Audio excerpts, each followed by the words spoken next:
पाकिस्तानी नौजवान जो है ना आजकल छाए हुए हैं और बोल के इस प्लेटफॉर्म से ऑलमोस्ट डेली बेसिस पर हम आपको स्टार से मिलवाते हैं। आज भी पाकिस्तानी नौजवान जो कि पाकिस्तान में दुनिया का नाम रोशन कर रहे हैं। खबर आपको दें कि पाकिस्तान के महमूद रज़ा ने इंटरनेशनल मिक्स मार्शल आर्ट्स में फेदर वेट टाइटल जीत लिया है। महमूद रज़ा ने फेदर वेट टाइटल जो फाइट की है भारत के रवि साकू को उसमें शिकस्त दी है। महमूद इस वक्त हमारे साथ मौजूद हैं, उनके साथ हम और भी लोग होंगे। हमारे बाबर राजा साहब जो कि सदर हैं MMA फेडरेशन के, उनके साथ होंगे रफ़ीक आफरीदी जो कि पाकिस्तानी फ़ाइटर हैं, और ये इनके साथ महमूद रज़ा भी हमें ज्वाइन करेंगे।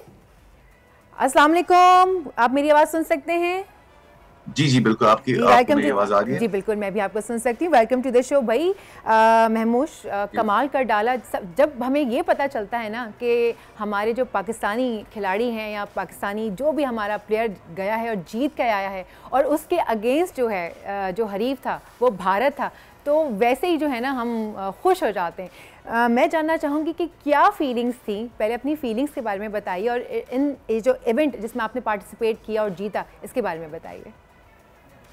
जी, सबसे पहले तो अल्लाह का लाख लाख शुक्र अदा करना चाहूँगा, ठीक हो गया। और बहुत खुशी का एक मौका है और बहुत खुशी महसूस भी हो रही है, क्योंकि हम जब भी इंडिया के खिलाफ खेलते हैं तो ज़्यादातर हम क्रिकेट में खेलते हैं और वो हम हार जाते हैं। लेकिन ये क्रिकेट नहीं है, ये फाइटिंग है, और फाइटिंग में हम हमेशा बेहतर ही होते हैं।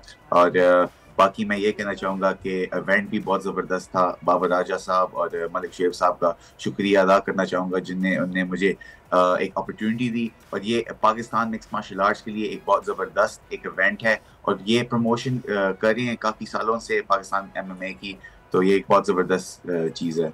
अच्छा, वैसे ये जो मिक्स्ड मार्शल आर्ट्स है इसमें तो काफ़ी मेहनत जो है वो दरकार होती है, बड़ी प्रैक्टिस की ज़रूरत होती है। आप कितने टाइम तक प्रैक्टिस करते हैं? थोड़ी सी अपनी रूटीन हमारे साथ शेयर करें प्लीज़। जी, फाइटर की रूटीन एक बहुत रिगरस रूटीन होती है। हमारी ट्रेनिंग सेशंस तकरीबन दिन में 2 या 3 ट्रेनिंग सेशंस होते हैं।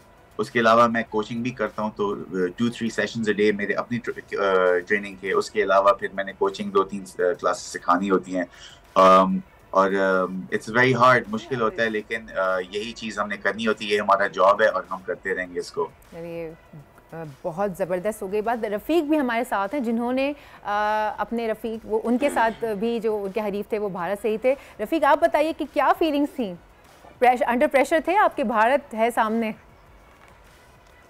बिस्मिल्लाहिर्रहमानिर्रहीम, अल्हम्दुलिल्लाह, बस तैयारी किया था और अपना मेहनत और सब कुछ हम लोगों ने रिंग में दिखा दिया। सबसे ज़्यादा अल्लाह ताला का शुक्रिया अदा करता हूँ कि हमने अल्लाह ताला ने इज़्ज़त दिया। बेशक बेशक। अच्छा, हमारे साथ जो हैं वो बाबर राजा साहब भी मौजूद हैं जो कि MMA जो फेडरेशन है वो उसके प्रेसिडेंट हैं। बाबर साहब, ये बताइए कि इस प्रोफेशन को आगे ले जाने के लिए आप लोग क्या क्या इक़दाम कर रहे हैं? जी, बहुत शुक्रिया बोल TV का जिन्होंने हमारे साथ इस प्रोग्राम का, हमारा ये इनफैक्ट इवेंट के बाद पहला प्रोग्राम है जो हम बोल के साथ कर रहे हैं। पाकिस्तान का जो मिक्स मार्शल आर्ट्स का सीन है वो तकरीबन हमने कोई 10 साल पहले उस पर काम शुरू किया। पहले ग्रास रूट लेवल पे काम शुरू किया, पूरे पाकिस्तान के कोने कोने में जाके कोचेस प्रोवाइड किए, ट्रेनिंग्स प्रोवाइड की। उसके साथ फिर हमने नेशनल चैम्पियनशिप शुरू की जब हमें फ़ील हुआ कि अब हमें इसकी ज़रूरत है। 3 साल से नेशनल चैम्पियनशिप्स करा रहे हैं, ये अभी चौथी नेशनल चैम्पियनशिप है जो चल रही है। और उसके साथ साथ हम ये इंटरनेशनल फ़ाइटिंग टूर्नामेंट के नाम पे एक प्रमोशन स्टार्ट की, ताकि हमारे जो फ़ाइटर्स हैं, हमारा टैलेंट है जो पाकिस्तान में नेशनल चैम्पियनशिप भी से ऊपर आए, और जो अदरवाइज़ यहाँ पे हमारे प्रोफेशनल फ़ाइटर्स हैं उनको भी एक प्लेटफॉर्म मिले जिसमें टोटल एक साइड पाकिस्तान की हो और दूसरी साइड पे हम कोई ना कोई मुल्क रखें। तो उसमें हम पाकिस्तान वर्सेस अफ़गानिस्तान पहला इवेंट कर चुके हैं, पाकिस्तान वर्सेस ईरान दूसरा कर चुके हैं, और जो तीसरा इवेंट हुआ है ये पाकिस्तान वर्सेस इंडिया था।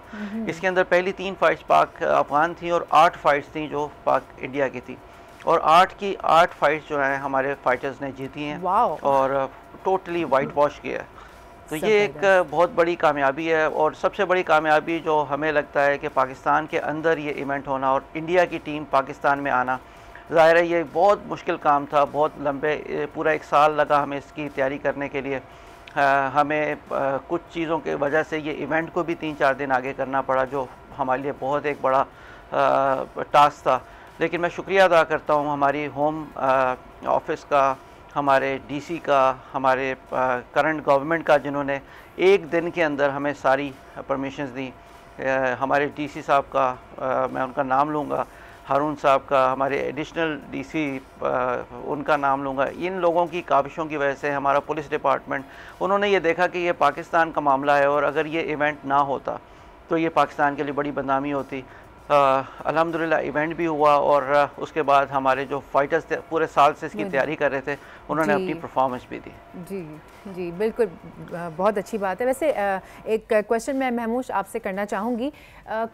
आज से अगर 2-3 साल पीछे चले जाएं तो MMA फाइटिंग या फाइटर्स का कोई नाम नहीं था। ये अचानक से किस तरह से पॉपअप हुआ?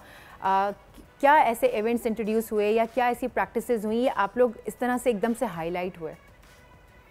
जी, बात ऐसी है कि हम तो काफी सालों से लड़ रहे हैं और इंटरनेशनली लड़ रहे हैं काफी बड़े प्रमोशंस पे, लेकिन उस तरह की कवरेज नहीं मिल रही।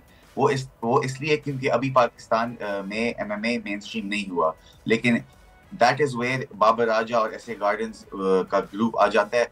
वो अभी इस वक्त यही कर रहे हैं, जैसे कि उन्होंने बोला कि इतने नेशनल फाइटिंग टूर्नामेंट्स, फिर इंटरनेशनल फाइटिंग टूर्नामेंट, फिर ये लोकल ट्रायल्स हर जगह में। उस वजह से ये हो रहा है कि जो पाकिस्तानी MMA है, जो MMA है पाकिस्तान में, वो मेन स्ट्रीम होता जा रहा है आहिस्ता आहिस्ता। तभी जाके पिछले 2-3 सालों में ये चीज़ हाईलाइट हुई है। उससे पहले भी हम करते रहे हैं, हम बहुत हाई लेवल पे फाइट करते रहे हैं, लेकिन वो अटेंशन नहीं मिल रही। अब जाके वो अटेंशन मिल रही है जो मिलनी चाहिए, और इंशाल्लाह और भी मिलेगा इंशाल्लाह। बहुत अच्छी बात है। मुझे बताएं महमूश, कोई गवर्नमेंट की तरफ से कोई सपोर्ट आपको? मुझे पर्सनली तो उस तरह की गवर्नमेंट की सपोर्ट नहीं मिलती। वो अपनी तरफ से करते हैं जो भी वो करते हैं, लेकिन ज़्यादातर मैं अपने स्पॉन्सर्स पे ही चलता हूँ और मेरे माँ बाप जो मेरे साथ देते हैं, लेकिन ज़्यादातर बस मैं अपने स्पॉन्सर से ही और अपने जेब से ही चल रहा हूँ। और बाकी जो मेरे सपोर्टर्स होते हैं वो और मेरे स्पॉन्सर्स, उनको मैं शाउट आउट भी दूंगा। एश स्कल्प्टर हो गया, डिजिटाइजिंग स्टिचेस हो गए, और बाकी छोटे मोटे जो लोग हैं जो मुझे सपोर्ट करते हैं। हाँ जी, बस यही है। चलिए, बहुत अच्छी बात है। अच्छा बाबर साहब, मैं आपसे एक सवाल करना चाहूँगी। अभी हमने फेदर वेट की बात की कि इसमें हमारे जो फाइटर्स हैं वो माशाल्लाह जीत के आए हैं। इसमें कौन कौन सी और कैटेगरीज होती हैं और कौन सी कैटेगरीज ऐसी हैं जिसमें पाकिस्तान जो है वो सबसे आगे है? देखें, जो इंटरनेशनली हमारे ये जो 2 फाइटर्स आपके साथ बैठे हैं, ये इस वक्त अगर आप दुनिया के टॉप के फाइटर्स इनको ना कहें तो इनके साथ ज़्यादती होगी। और इसके अंदर प्रोफेशनल के अंदर अदरवाइज़ भी इसके अंदर 7-8 कैटेगरीज़ हैं। ये 45 किलो से शुरू होके फिर वो फुल हैवी वेट जो है उधर तक जाती है 120 किलो तक। लेकिन ये कि जो प्रोफेशनल फ़ाइट्स हैं, जो उस तरह की फ़ाइट्स हैं, उसमें फिर हम सारे चीज़ों में देख रहे होते हैं, हर एस्पेक्ट को देख रहे होते हैं। तो जो हमारा पाकिस्तान में चूँकि बहुत ज़्यादा हैवी वेट फाइटर्स हमारे प्रोफेशनल में नहीं है, तो हम निचली फाइट्स में ज़्यादा खेल रहे होते हैं। Okay, alright, thank you so very much आप तीनों का आप हमें ज्वाइन करने के लिए।